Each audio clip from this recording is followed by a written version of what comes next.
نماز کی سنتوں اور مستحبات سے متعلقہ مسائل چل رہے تھے۔ مسئلہ: کسی نماز کے لیے کوئی صورت مقرر نہیں کرنی چاہیے کہ مثلاً انسان ایک صورت مقرر کرے اور کسی خاص نماز میں روز وہی صورت پڑھے، بلکہ جو جی چاہے پڑھا کرے۔ صورت مقرر کر لینا مکروہ ہے، البتہ کبھی کبھی وہ صورتیں جو نبی کریم صلی اللہ علیہ وسلم نے نماز میں پڑھی ہے وہ پڑھ لیا کرے تو یہ مستحب ہے۔ مثلا دوسری رکعت میں پہلی رکعت سے زیادہ لمبی صورت نہ پڑھے۔ مستحب یہ ہے کہ انسان جب نماز میں کھڑا ہو تو اپنی نگاہ سجدے کی جگہ پر رکھے، اور جب رکوع میں جائے تو پاؤں پر نگاہ رکھے، اور جب سجدہ کرے تو ناک پر، اور سلام پھیرتے وقت نگاہ کندھوں پر رکھے۔ جب جماعی آئے نماز کے دوران تو منہ خوب بند کر لے، اور اگر کسی طرح نہ رکے تو ہاتھ کی ہتھیلی کے پشت سے یوں کر کے جماعی کو روک دے،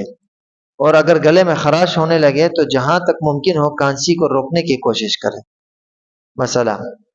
آمین کے الف کو بڑھا کر پڑھنا چاہیے۔ جب انسان سورہ فاتحہ پڑھ لے تو آمین کے الف کو بڑھا کر پڑھے، اور اس کے بعد پھر قرآن مجید کی کوئی صورت پڑھے۔ امام کی قرأت شروع کرنے کے بعد کوئی شخص اگر آ کر امام کے ساتھ شریک ہو جائے نماز میں تو اس کو ثنا یعنی سبحانک اللہم نہیں پڑھنی چاہیے، بلکہ خاموش کھڑا رہے۔ کوئی شخص رکوع میں امام کے ساتھ شریک ہوا اور اس کو وہ رکعت مل گئی مگر اس کی ثنا چھوٹ گئی تو دوسری رکعت میں جب وہ امام کے پیچھے کھڑا ہو تو ثنا نہیں پڑھنی چاہیے، بلکہ خاموشی سے کھڑا رہے۔ قرأت مسنونہ کی مقدار: اگر انسان سفر کی حالت میں ہو یا کوئی ضرورت درپیش ہو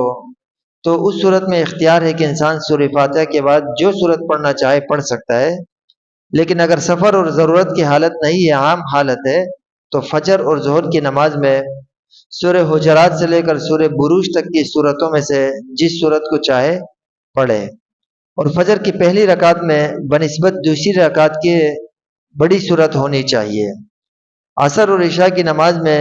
والسماء والطارق سے لے کر لم یکن الذین کفروا تک ان صورتوں میں سے کوئی صورت پڑھنی چاہیے، اور مغرب کی نماز میں اذا زلزلت سے لے کر قل اعوذ برب الناس تک کوئی صورت پڑھے۔ مثلا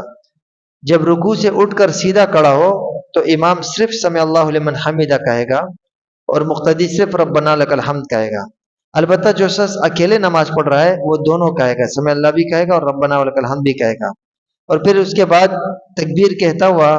دونوں ہاتھوں کو گھٹنوں پر رکھ کر سجدے میں جائے۔